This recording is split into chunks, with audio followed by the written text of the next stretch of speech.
Bonjour, je vous propose un jeu pour apprendre à mémoriser les régions de France métropolitaine.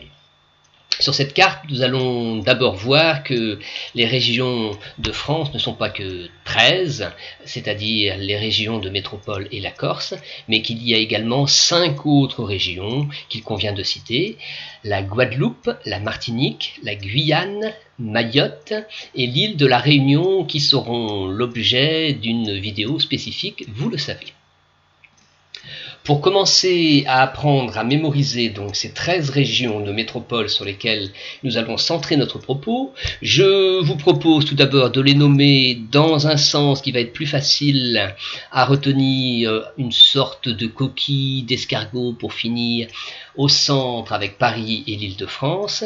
Et puis j'ai également choisi des symboles, des images, des monuments, vous allez voir. Alors certains choix sont très discutables, ce sont les miens, je les assume, et vous pourrez remplacer les images qui ne vous plaisent pas par d'autres images de votre choix, il n'y a aucun problème, simplement pour vous aider à associer certaines régions.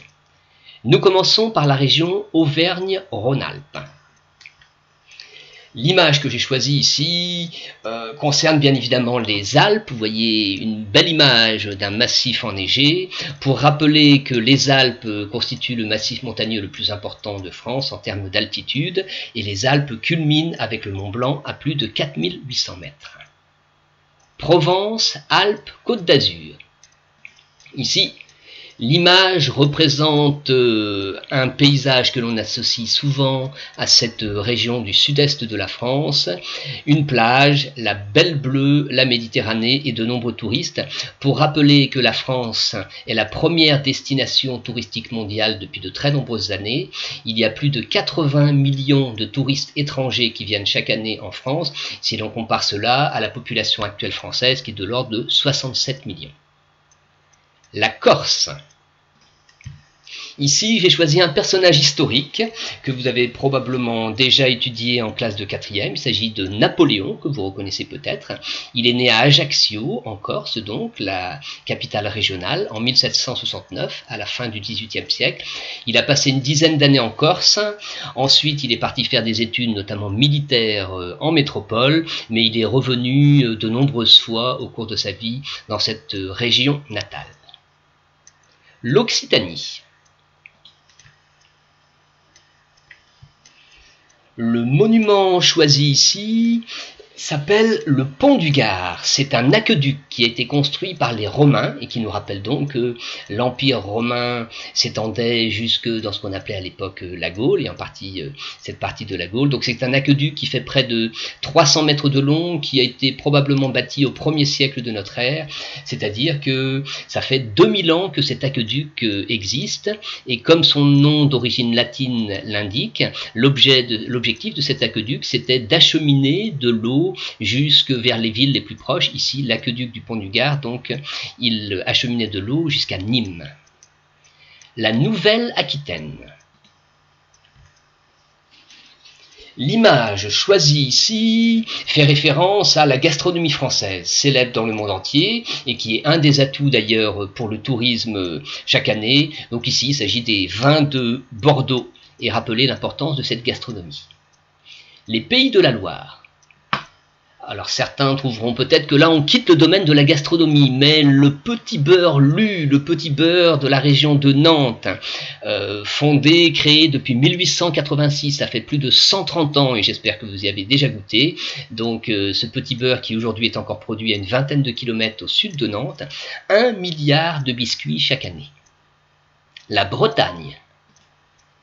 Ici, c'est l'appel à l'évasion, avec le phare de l'île d'Ouessant au large de la Bretagne qui regarde vers l'Atlantique. La Normandie. La merveille des merveilles, comme on la surnomme parfois, le mont Saint-Michel, posé sur le sable, en Normandie, le Mont Saint-Michel, depuis plus de 2000 ans, qui est occupé, habité par des moines, et en particulier par des religieux. Les premiers religieux à venir dans cette région et à avoir tenté de construire une église sur ce caillou, eh bien, c'était en 709, c'est-à-dire au 8e siècle. Ça fait donc plus de 1000 ans que le Mont Saint-Michel nous observe et que nous le contemplons. Les Hauts-de-France. L'image choisie ici représente souvent dans les villes du nord de la France la puissance commerciale, le rayonnement des villes au XVe, XVIe siècle, des villes du nord de la France, de la Belgique, des Pays-Bas. Il s'agit d'un beffroi. Cette haute tour que vous voyez ici symbolisait souvent donc le rayonnement commercial. On y installait à l'occasion également des grosses cloches pour sonner l'alarme quand c'était utile. Le Grand Est. C'est l'occasion, avec le Parlement européen installé à Strasbourg, de rappeler que la France est un des membres fondateurs et membre de l'Union européenne depuis 1957, ça fait donc plus de 60 ans, l'Union européenne qui compte aujourd'hui 27 États membres, 27 États de l'Union européenne qui participent donc à cette organisation. La Bourgogne-Franche-Comté. L'image retenue ici représente les hospices de Beaune qui ont été fondés au XVe siècle par un personnage richissime qui habitait cette région, le chancelier Rollin. Cette sorte d'hôpital a été fondé pour accueillir les pauvres malades gratuitement, et cet hôpital, avec cette architecture magnifique, on nomme style gothique flamboyant, a accueilli des malades du Moyen-Âge jusqu'au XXe siècle. Le centre Val-de-Loire. Peut-être avez-vous déjà eu l'occasion de visiter un de ces nombreux châteaux de la Loire. En voici ici un exemple, c'est le château de Chenonceau. Ces châteaux qui pour la plupart ont été bâtis au XVe, XVIe siècle ou réaménagés souvent par les rois de France à l'époque donc de la Renaissance. Pour l'Île-de-France, j'ai beaucoup hésité.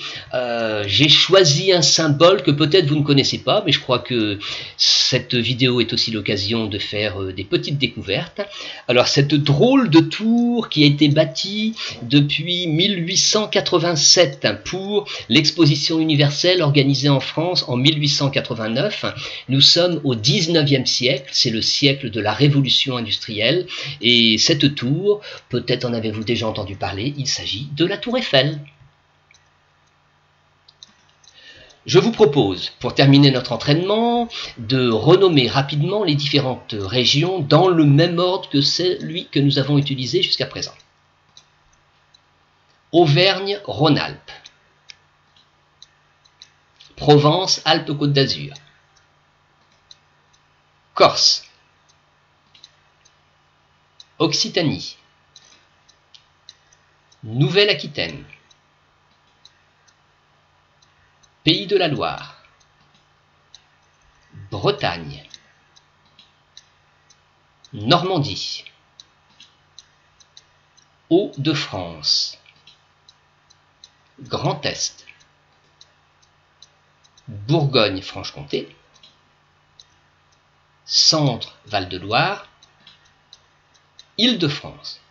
Pour vous entraîner, vous avez donc le choix, que je vous propose en tout cas, soit de reprendre ces images et d'essayer maintenant de les associer au nom de chacune des régions. Vous pouvez en faire un jeu à 2, à 3, à 4, en famille. D'ailleurs, vous pouvez faire ce jeu avec vos parents, sachant que le nom de ces régions est très récent, officiellement depuis 2016, ça fait seulement 4 ans. Il est possible que vos parents aient en souvenir plutôt les anciennes appellations. Donc vous pouvez jouer soit avec ces images, soit sinon, alors c'est une carte un peu plus austère, mais vous allez retrouver également dans le même ordre les 13 régions que nous avons présentées à l'instant. Voilà, jouez bien, apprenez bien, bon courage!